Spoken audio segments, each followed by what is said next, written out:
छत्रपति शिवाजी महाराज के उन अंतिम शब्दों को सुनिए जो उन्होंने अपने ज्येष्ठ पुत्र छत्रपति संभाजी महाराज के लिए कहा था। नमस्कार फ्रेंड, मैं संदीप पांडे। आज हम आपको बताएंगे कि अंतिम समय में छत्रपति शिवाजी महाराज जी ने छत्रपति संभाजी महाराज के लिए क्या कहा था। आज हम आपको वो शब्द बताएंगे जो अपने अंतिम समय में छत्रपति शिवाजी महाराज ने छत्रपति संभाजी महाराज के लिए दिया था। ये घटना है 3 अप्रैल 1680 को, जब छत्रपति शिवाजी महाराज का देहांत हुआ था। तब मृत्यु से पहले उन्होंने जो भी शब्द कहे थे उसमें तलवार जैसी धार थी भी और आज भी है।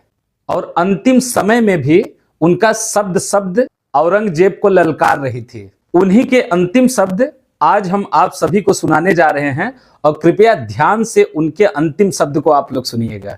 कृपया आप सभी ध्यान देकर छत्रपति शिवाजी महाराज के उन अंतिम शब्दों को सुनिए जो उन्होंने अपने ज्येष्ठ पुत्र छत्रपति संभाजी महाराज के लिए कहा था। छत्रपति शिवाजी महाराज ने कहा था, उन्होंने कहा कि जीवित रहते हुए वे सब कुछ ऐसा कार्य किए हैं जिससे कि औरंगजेब के या मुगल साम्राज्य के अत्याचार को रोकने के लिए कार्य किए जाने चाहिए। उन्होंने कहा कि जीवित रहते हुए वे सब कुछ किया जो मुगल साम्राज्य और औरंगजेब के अत्याचार को रोकने के लिए जरूरी थे। और वे अपने शासन काल में ये सुनिश्चित किया कि उनके लोग और उनके धर्म के लोग और उनका धर्म हमेशा स्वतंत्र रहे और मजबूत रहे। लेकिन अब उनके मृत्यु के बाद ये लड़ाई, यानी जो शिवाजी महाराज की लड़ाई थी, वो लड़ाई अकेले ही छत्रपति संभाजी महाराज को संभालनी होगी तथा ये लड़ाई जो है वो छत्रपति संभाजी महाराज को अकेले ही लड़नी होगी। उन्होंने ये भी कहा था कि ये रास्ता इतना आसान नहीं होने वाला है। इस रास्ते में उनके लिए बहुत सारी कठिनाइयां उत्पन्न होगी तथा इस लड़ाई में उनको कई सारे षड्यंत्रों का भी सामना करना होगा। मतलब कि एक पिता अपने मृत्यु के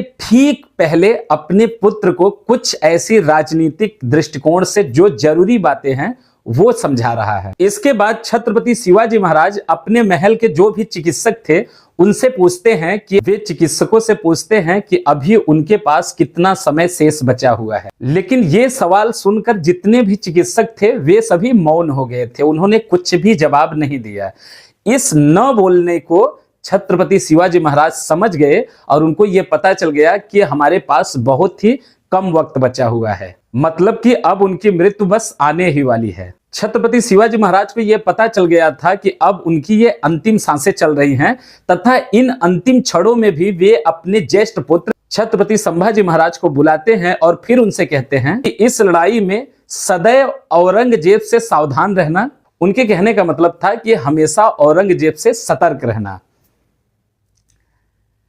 लेकिन आज का दुर्भाग्य देखिए कि जिस शिवाजी के भूमि पर हम लोग रह रहे हैं, लेकिन आज का दुर्भाग्य देखिए कि उन्हीं शिवाजी के भूमि पर कुछ लोग औरंगजेब को नायक बना दिए हैं या फिर उसी औरंगजेब को नायक बनाकर पेश करते हैं। शायद छत्रपति शिवाजी महाराज इस बात की कभी कल्पना भी नहीं किए होंगे तथा ये सब जो हो रहा है आज उसको देखकर छत्रपति शिवाजी महाराज की आत्मा बहुत दुखी होती होगी तथा उनकी आत्मा को भी बहुत सारा पीड़ा होता होगा। मैं आप सबको बताना ये चाहता हूं कि कड़वा सच तो ये है कि औरंगजेब की रूह तक कांप जाती थी छत्रपति शिवाजी महाराज से जब भी उसका सामना होता था। छत्रपति शिवाजी महाराज तथा औरंगजेब एक दूसरे के समकालीन थे। छत्रपति शिवाजी महाराज औरंगजेब से 12 साल छोटे थे, मतलब कि छत्रपति शिवाजी महाराज औरंगजेब से उम्र में 12 साल के छोटे थे।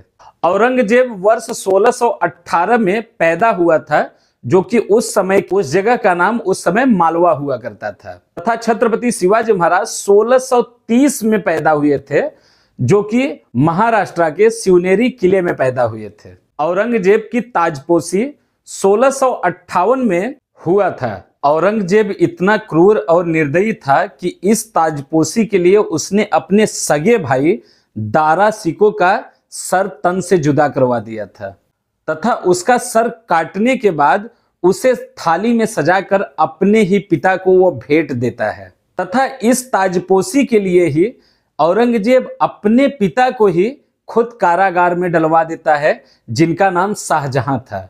मतलब कि इस ताजपोशी के लिए, इस तख्तो ताज के लिए वो अपने ही सगे पिता को कारागार में डलवा देता है। अब एक बार सोच के देखिए कि जो इंसान अपने सगे भाई का नहीं हुआ, जो इंसान अपने पिता का नहीं हुआ, वो कैसा आदमी होगा। एक बार आप सोच के देखिए कि वो किस मानसिकता का इंसान होगा। और इतना सब कुछ जानने के बाद भी हमारे देश में और छत्रपति शिवाजी महाराज के भूमि पर लोग रहते हुए भी उसी औरंगजेब को महान बताते हैं।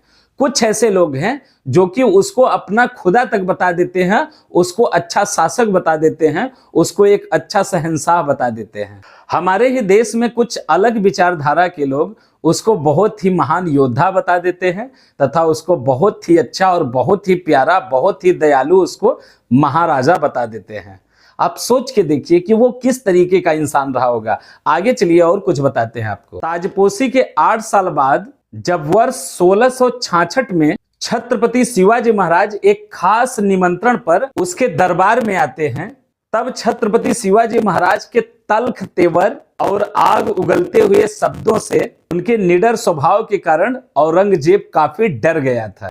उसी तल्ख तेवर की वजह से औरंगजेब उस भरी सभा में छत्रपति शिवाजी महाराज का अपमान करता है तथा उनको बंदी बनाकर आगरा कारागार में भेज देता है। और वो दिन था 12 मई 1666 को उनको गिरफ्तार किया गया था और आगरा के किले में बंद कर दिया गया था। औरंगजेब को छत्रपति शिवाजी महाराज के युद्ध कौशल और उनके अपरंपार साहस के बारे में उसको सब कुछ पता था। उसे ये अच्छी तरीके से पता था कि ये एक ऐसा अप्रतिम योद्धा है जो कि एक जगह इसको कैद किया ही नहीं जा सकता। और हुआ भी ऐसा। छत्रपति शिवाजी महाराज एक बहते हुए सागर की तरह थे, जिस सागर को किसी एक जगह पर स्थिर नहीं किया जा सकता था। आगे हुआ ऐसा कि अगस्त महीने का 1666 में छत्रपति शिवाजी महाराज उस कैद से बाहर निकल जाते हैं, जो कि वो उस कैद में केवल 3 महीने ही रहे थे तथा उस आगरा के कैद खाने से छत्रपति शिवाजी महाराज निकलकर और पहुंच जाते हैं कहां? महाराष्ट्र। यहां पहुंचकर उन्होंने खुद को अपने राज्य का स्वयं स्वतंत्र राजा घोषित कर लिया तथा वहीं से औरंगजेब को ललकारा उन्होंने। और छत्रपति शिवाजी महाराज ने कहा कि जब तक उनकी सांसें चलेंगी तब तक औरंगजेब को डर डर के जीना पड़ेगा। और ये 100% सच बात है, ऐसा ही हुआ और आगे चलकर यही बात 100% साबित होता है। औरंगजेब अपने हजारों सैनिकों की मदद से छत्रपति शिवाजी महाराज को बंदी बनाने की नाकाम कोशिश करता रहा और ये कई बार वो करता रहा, लेकिन इस नाकाम कोशिश में वो कभी भी सफल नहीं हुआ। तथा इसके जस्ट विपरीत छत्रपति शिवाजी महाराज के नेतृत्व में मराठा साम्राज्य निरंतर विस्तार होता रहा। वर्ष 1680 में जब छत्रपति शिवाजी महाराज एक लंबी बीमारी के कारण उनकी मृत्यु हुई, तब खुद औरंगजेब ने कहा था ऐसा योद्धा अब दोबारा इस पृथ्वी पे कभी पैदा नहीं होगा। छत्रपति शिवाजी महाराज के निधन के बाद खुद औरंगजेब भी उनकी तारीफ करने से अपने आप को नहीं रोक पाया था। औरंगजेब ने कहा था कि छत्रपति शिवाजी महाराज एक महान कप्तान थे। उस समय का कप्तान का मतलब था योद्धा, कि मतलब छत्रपति शिवाजी महाराज एक महान योद्धा थे।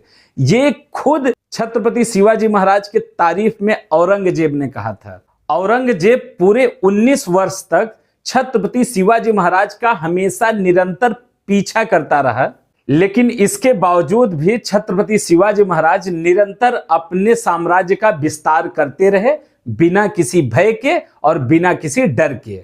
और ये सच है, ये 100% सच है कि छत्रपति शिवाजी महाराज का सिर्फ नाम सुनकर औरंगजेब कांपने लगता था। लेकिन आज उसी औरंगजेब के कुछ फैन तथा जो औरंगजेब के फैन क्लब वाले हैं, वो औरंगजेब को एक महान योद्धा बताते हैं, एक महान शासक बताते हैं तथा औरंगजेब का ही महिमा मंडन करते रहते हैं। वो भी औरंगजेब का महिमा मंडन कहां करते हैं? उन्हीं छत्रपति शिवाजी महाराज के भूमि पर खड़े होकर। जिस भारत देश में औरंगजेब ने हिंदुओं पर जजिया कर लगाया था, मतलब कि हिंदुओं पर उसने जजिया टैक्स लगाया था, जिस भारत देश में औरंगजेब ने सिखों के 90 गुरु तेग बहादुर का सर काट दिया था, जिस भारत देश में औरंगजेब ने लाखों हिंदुओं को बंदी बनाया तथा उन्हें तलवार के दम पर डरा के धमका कर इस्लाम कबूल करने के लिए मजबूर किया, जिस भारत में मथुरा, काशी, चित्तौड़ तथा सोमनाथ मंदिर, प्राचीन मंदिरों को ध्वस्त कराकर उस पर मस्जिदों का निर्माण कराया, और जिस औरंगजेब ने अपने सगे भाई तक को नहीं बख्शा, अपने ही सगे पिता को वो जेल में डाल दिया था। और उस औरंगजेब को हमारे ही देश में कुछ ऐसे लोग हैं, कुछ ऐसे सेलेक्टिव लोग हैं जो कि उसको एक महान योद्धा, उसको एक महान शासक के रूप में प्रदर्शित करते हैं और उसी औरंगजेब का महिमा मंडन करते रहते हैं। धन्यवाद, आपने बहुत ही धैर्य से सुना, जिसके हम आभारी हैं। आप सभी से रिक्वेस्ट है कि चैनल को सब्सक्राइब कर लीजिए। अगर ये वीडियो आपको अच्छा लगा हो तो कृपया इसको लाइक, शेयर और कमेंट जरूर करिएगा। धन्यवाद।